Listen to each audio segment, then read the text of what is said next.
Salut à tous, on se retrouve pour la seconde partie de la vidéo concernant la création d'une AI capable de jouer à des jeux vidéo. Ici le but sera d'introduire les différentes approches et leurs raisons.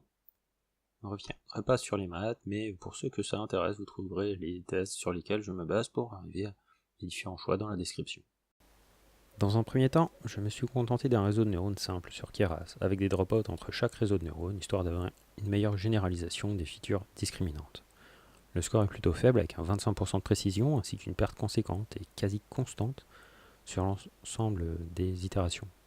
Comme la précision peine à monter et que les pertes ne baissent quasiment pas avec cette approche, elle n'est définitivement pas la bonne.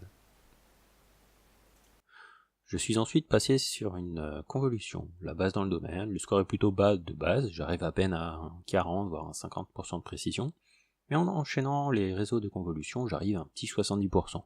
Ça commence à être pas mal. Maintenant que l'on a une AI capable de répondre correctement dans environ 7 cas sur 10, on peut désormais voir les choix de notre AI dans le jeu. Niveau code, c'est plutôt simple. Je reprends mon système de screenshot et dès que je veux choisir une action, il me suffit d'analyser un screenshot et d'appuyer sur la touche choisie.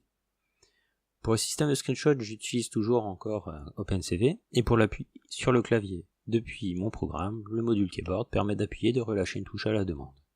La seule complexité dans ce jeu, c'est que la touche S peut servir à freiner si l'on appuie et relâche aussitôt. Si on appuie deux fois de suite, on fait un 360, et si l'on reste appuyé dans un virage, cela fait partir le véhicule en drift. Autant dire que l'AI a beaucoup de mal avec la touche S, mais pour le reste, cela est plutôt simple.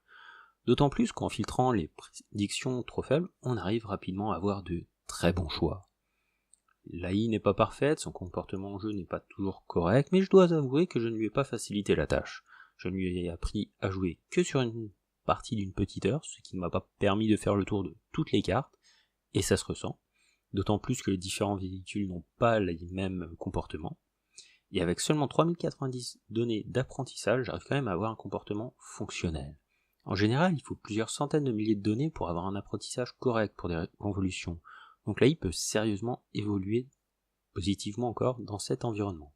Sur certaines cartes, elle prend les bons passages, sur d'autres, c'est entièrement aléatoire, avec des directions prises en fonction des différents tours sur un seul et même circuit. Autant dire que c'est plutôt une AI de tourisme que de course.